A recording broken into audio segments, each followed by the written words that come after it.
बीच में गिरफ्तारी हुई, उन्होंने रायपुर में आके बताया कि हमको बिना कपड़े के थाने में ले जाया गया, तड़ीपार रहा गया, मारा गया, पीटा गया। 2023 के विधानसभा चुनाव के बाद छत्तीसगढ़ को एक आदिवासी नेता मिला। क्या लगता है कि हसदेव अरण्य का जो प्रभाव है, जो कटाई है, क्या उससे कुछ बदलाव होगा? देश के 99% IAS सिर्फ नौकरी कर रहे हैं, देश सेवा नहीं कर रहे।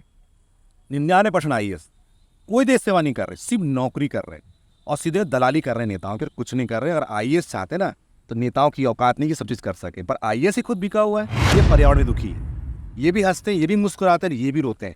इसको महसूस सिर्फ उस क्षेत्र में रहने वाला आदिवासी कर रहा है, इसलिए बोल रहा है।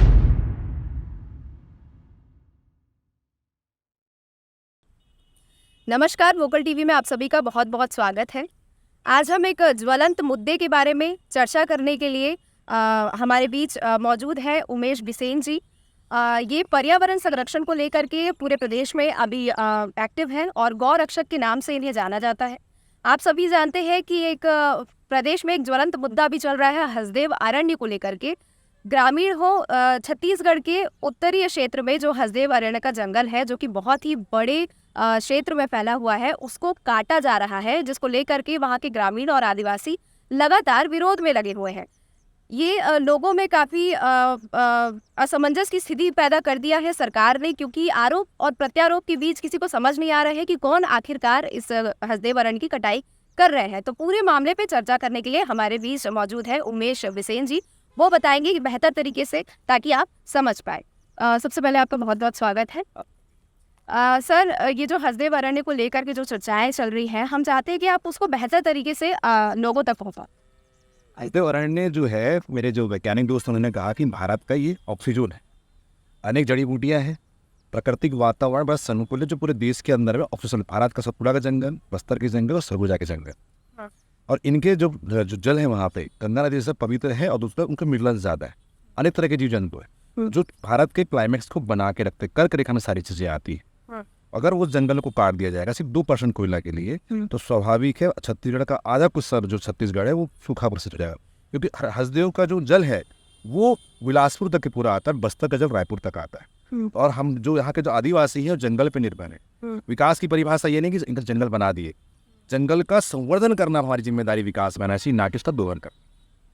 और अभी राजनीतिक दल जो हम बात करें, उनकी बात करें, तो वो लगातार आरोप पे आरोप खेल रहे हैं कि आपने किया, आपके समय चालू हुआ, हम उस काम को आगे बढ़ा रहे हैं। उस पर आप क्या कहना चाहेंगे? दोनों पार्टियों की सहमति, भाजपा के रमन सिंह के समय से परसक को बाद आवंटन हुआ, तब भी किसी प्रकार का वो नहीं हुआ। बाद में जब कांग्रेस गवर्नमेंट आई, उनकी भी क्योंकि बिजली जो उत्पादन के लिए उनको दिया गया, राजस्थान सरकार को दिया गया, पर सारा काम अडानी को मिला हुआ है। अडानी ही खुदाई करेगा, अडानी ही ट्रांसपोर्टिंग करेगा, और अडानी को ही सारा चीज़ें वहाँ पे खदानी जो मिलती है अडानी को ही मिलती है। हसदेव अरण्य से अडानी का नाम जुड़ा हुआ है। अभी TS सिंहदेव का एक इंटरव्यू आया है, जो पूर्व डिप्टी CM रहे हैं छत्तीसगढ़ के, तो उनके उस इंटरव्यू में उन्होंने कहा है कि अडानी को कोल माइंस नहीं दिया गया, और आप अभी कह रहे हैं कि अडानी को ही कोल माइंस दिया गया है। तो इसके पीछे का क्या असली? ये सीधे से अडानी को बचाने में लगे हुए हैं। कांग्रेस सरकार के भूपेश बघेल ने बचाया, इन लोग सब बिक गए अडानी से। अगर कांग्रेस चाहती, चाहे राज्य सरकार का एक कलेक्टर भी चाह ले ना, तो उस क्षेत्र में खुदाई नहीं हो सकती उस क्षेत्र, क्योंकि कहीं ना कहीं कॉर्पोरेट जगत को संवर्धन करना है, और आदिवासी जो लगातार लड़ रहे हैं वहाँ पे उनको सही तरीके से दिशा निर्देश नहीं मिल पाया। इस कारण से वहाँ पर ये स्थिति पैदा हुई कि आज द्वंद्व चल रहा है वहाँ पे, और उसका नाजायज फायदा जो उठाई है उस जो समय की सरकार थी उन्हें उठा, अभी की सरकार ने उठाई। कांग्रेस अपने पक्ष में ये कहती है कि जब हम सत्ते में थे तब हमने जो क्षेत्र था, जिस क्षेत्र का कटाई होना था, उस क्षेत्र को हमने कम कर दिया। कम करने के बाद जो कटाई हुई, अभी जैसे सत्ता बदली है, बीजेपी की सरकार है, वो पेड़ तेजी से कटते जा रहे हैं। और यहाँ तक कि जो आप कह रहे हैं राज्य सरकार है, पुलिस बल है, उन बलों के संरक्षण में पेड़ों को काटा जा रहा है। बिल्कुल सर, कांग्रेस ने चुनाव देखते हुए निर्णय को रोका था। वो तो वहाँ से 10 से 11 खदानें खुलने स्वाभाविक है। जब वहाँ पे एक खदान ऐसा होता है कि एक तारे में कमरे खुदेगा तो उनकी बिल्डिंग्स बनेगी, ताकि चलेगी, स्वाभाविक है पूरा जंगल बर्बाद होगा। खदान खुदना मतलब आसपास के बहुत बड़े क्षेत्र पे बर्बादी करना। और इसमें हसदेव जो नदी है वो भी बहुत ज़्यादा प्रभावित होगी। वो उस अगर वहाँ पे हसदेव अगर शोध किया जाए तो उस जो जल है वहाँ का बहुत साफ सुथरा मिनरल्स है, व्यक्ति की आयु बढ़ जाती है। उस जल के अंदर आयुर्वेद है, कई तरह के रोग प्रतिरोधक क्षमता उसके अंदर में है, और चलो मनुष्य के लिए फायदेमंद है ही, पर वहाँ जो अन्य प्रकार के जीव जंतु रहते हैं जो वास्तविकता में वो एक तरह से पर्यटन क्षेत्र भी है, वो पर्यटन क्षेत्र पर समाप्त हो जाएगा। आपको क्या लगता है कि कैसे हसदेव अरण्य को बचाया जा सकता है? वहाँ के जो ग्रामीण हैं और जो आदिवासी वो लगातार विरोध कर रहे हैं और पूरे प्रदेश से अलग अलग जगह से ये विरोध किया जा रहा है, लेकिन जो सत्ता में जो लोग हैं, शीर्ष पे जो लोग हैं, उनके द्वारा ही ये काम किया जा रहा है, कैसे रुकेगा ये? सरकार रोक ही पाएगी क्योंकि दोनों सरकार चाहे भाजपा हो या कांग्रेस दोनों बिछी हुई है, दोनों को धनबल के सामने झुके हुए हैं और उनके जो कार्यकर्ता हैं कहीं ना कहीं वो भी अंदर स्थिति समझ रहे हैं पर वो बोल नहीं पा रहे। आम जनमानस को सड़क पर आकर लड़ना पड़ेगा। हसदेव एक ऐसा परिवर्तन भारत में लाएगा जंगल बचाने के लिए, एक उदाहरण पेश करेगा। और आदिवासी जो भाई वहाँ मेहनत करे, जिनको अभी बीच में गिरफ्तारी हुई, उन्होंने रायपुर में आके बताया कि हमको बिना कपड़े के थाने में ले जाया गया, तड़ी पार रहा गया, मारा गया, पीटा गया। एक तरह से अंग्रेजी तानाशाही का याद आदिवासी के साथ हुआ। बहुत रोते हुए लगता उन्होंने अपनी जानकारी दी। बहुत ही पीड़ादायक उनका दर्द है। वो बोलते हैं को नहीं चाहिए किसी प्रकार का विकास, हम जैसे हैं वैसे ही ठीक है। विकास के नाम पे बर्बादी एक भी आदिवासी नहीं चाहता हूँ। मैं खुद माइनिंग एरिया का रहने वाला व्यक्ति, मैंने माइनिंग में देखा है। एक उनका सवाल था आदिवासी समाज का, एक ऐसा गांव पूरे देश में बता दो जिसको इंडस्ट्री ने उसको आदर्श गांव बनाया होगा। नहीं बनाया। देने के लिए कबूतर खुले दे देते उनको रहने के लिए। जब स्थापना करते थे जो घर बनते ना कबूतरपुर जैसे घर रहते हैं, कोई व्यवस्था नहीं मिलती। चाहे जिंदल का मामला लें, अडानी का मामला लें, किसी भी इंडस्ट्री का लें, भारत के अंदर में पूंजीवाद इतना ज़बरदस्त तरीके से हावी हो गया, सिर्फ मरता वो आदिवासी समाज। पर ऐसे हम देखेंगे सोशल मीडिया पे ऐसे कई सारे नए पेजेस चालू हो गए हैं जो इस काम को, हसदेव अरण्य की जो कटाई हो रही है उसको जस्टिफाई कर रहे हैं। मतलब कह रहे हैं कि वहाँ के लोगों को रोजगार मिलता है और वहाँ के लोग खुश हैं। ये भी मैंने देखा है अपनी आंखों से। जो लोग वो हैं वो पूंजीवाद से प्रभावित लोग हैं। उनको लगता है विकास जंगल काटने से होता। एक पेड़ काटने से लाखों का नुकसान होता है, तो एक पेड़ लाखों का ऑक्सीजन देता है। खुदाई करके कौन सा ऑक्सीजन मिल जाएगा? कुछ समय की क्षणिक सुख पाने के लिए, थोड़ा धन पाने के लिए हम भविष्य खराब करते हैं। जब पेड़ पौधे एकदम हमने कोरोना काल में देखा कि ऑक्सीजन की मारा मारी थी। गर्मी के समय पेड़ की छाँव के लिए हम तरसते हैं। अभी ज्वलंत गर्मी कुछ दिन बाद आ जाएगा पेड़ के लिए। पिकनिक मनाने हम जंगलों में जाते हैं, फिर कहाँ जाए? हम लोग बताते हैं कि जंगल में रहना चाहिए। हम पेपर देते हैं बच्चों, पर्यावरण ऐसा होना चाहिए, बड़ा बड़ा लेक्चर मंच में देते हैं और खासकर IAS अधिकारी देते हैं। आज वही IAS अधिकारी IAFS अधिकारी जंगल काटने। मैं इनको एक ही निवेदन करता आपके माध्यम से, उनको निवेदन करता हूँ कि वो अपने आप को अगर वास्तविकता में भारतीय नागरिक मानते हैं और आप अपनी नौकरी को अलग करके छोड़े, वास्तविकता में वहाँ पे गिलहरी का घर बेघर हो रहा है, चिड़िया घर बेघर हो रहा है, सांपों का घर बेघर हो रहा है, नेवला घर बेघर हो रहा है, हिरण कितने जीवों घर बेघर हो रहा है। हाथी जो हमारी मूल पहचान है, वहाँ के जो हाथी वो भागे भागे रो रहे हैं, अपनी आवाज़ तो बता नहीं सकते।